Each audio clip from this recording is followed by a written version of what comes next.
वैसे तो भारत में विभिन्न प्रांतों में अलग अलग किस्म के मंदिर हैं। उन मंदिरों की अलग अलग कहानियां हैं, लेकिन आज हम जिस मंदिर के बारे में बताने जा रहे हैं वो सदियों से आकर्षण का केंद्र, साथ साथ भारत के विशाल सांस्कृतिक विचारधारा जीता जागता सबूत है। हम बात कर रहे हैं मध्य प्रदेश के खजुराहो मंदिरों की। आज मैं आपको उस मंदिर से जुड़े कुछ रहस्य और मंदिरों की दीवारों की उकरी गई कामुक मूर्तियों की असली वजह और कहानी बताऊंगी कि वो मूर्तियां क्यों बनी गई हैं और भारत का पौराणिक विचार और क्या मेल है। क्यों विख्यात हैं खजुराहो मंदिर विश्व पर्यटक स्थल। खजुराहो वैसे तो मंदिर के बारे में उकरी गई कामुक कलाकृतियों के लिए जाना जाता है, लेकिन शाम ढलते ही मंदिरों का अलग ही रूप देखने के लिए मिलता है। सुबह होते ही जब इन मंदिरों में शाम ढलते ही सूर्य की रोशनी पड़ती है तो ये मंदिर सोने की तरह चमकने लगते हैं। खजुराहो मंदिर का रहस्य। इस अद्भुत मंदिर का निर्माण लगभग 900 वर्ष से लेकर 1330 ईस्वी के बीच चंद्र राजाओं ने कराया था। हाल के मंदिर के निर्माण के पीछे कई इतिहासकारों के अलग अलग मत हैं, लेकिन मंदिर के बाहर कामुक कलाकृतियों का काम कला मूर्छ को दर्शाता है। बताया जाता है चंदेल वंश के राजाओं के ने शासन काल में खजुराहो में तांत्रिक समुदाय के लोग योग भोग दोनों ही मोक्ष का साधन माना करते थे।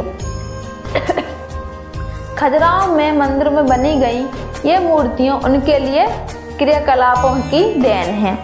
हजारों साल पहले बनाए गए ये मंदिर आज भी उसका जीता जागता सबूत है।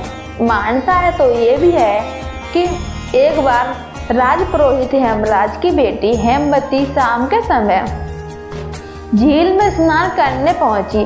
उस समय चंद्रदेव ने स्नान करते हुए अति सुंदरी हेमवती को देखा तो चंद्रदेव ने उन पर एक प्रेम की धुन सवार हो गई।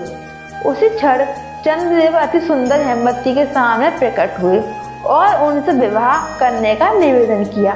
कहा जाता है कि उनके मधुर सहयोग से एक पुत्र का जन्म हुआ और उसी पुत्र ने चंदेल वंश की स्थापना की थी।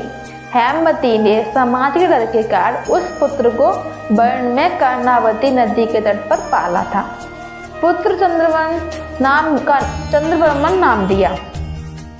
अपने समय से चंद्रवर्मन एक प्रभावशाली राजा माना गया। चंद्रवर्मन की माता हेमवती ने उसके सपने में आई और दर्शन दिए। उस मंदिर के निर्माण के लिए कहा जो समाज को ऐसा संदेश दे जिससे समाज में कामेच्छा को भी जीवन के अन्य पहलुओं के सामने अनिवार्य समझा जाए और कामेच्छा को पूरा करने वाला व्यक्ति कभी दोषी ना हो। विश्व धरोहर के रूप में इस मंदिर की मूर्तियों के अलावा मंदिर के निर्माण में इस्तेमाल किए गए पत्थरों के लिए विख्यात है। यहाँ ज्यादातर मंदिर बलुआ पत्थर एवं गन्ना गाइड से बने हुए हैं।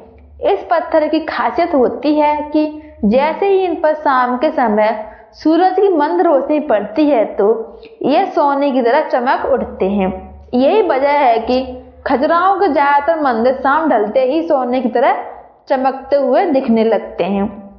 मंदिर दर्शन के लिए कैसे जाएं? अब सवाल यह है कि जो लोग इन मंदिरों को देखना चाहते हैं वो कैसे यहाँ दर्शन के लिए जाएं? तो रास्ता आसान है।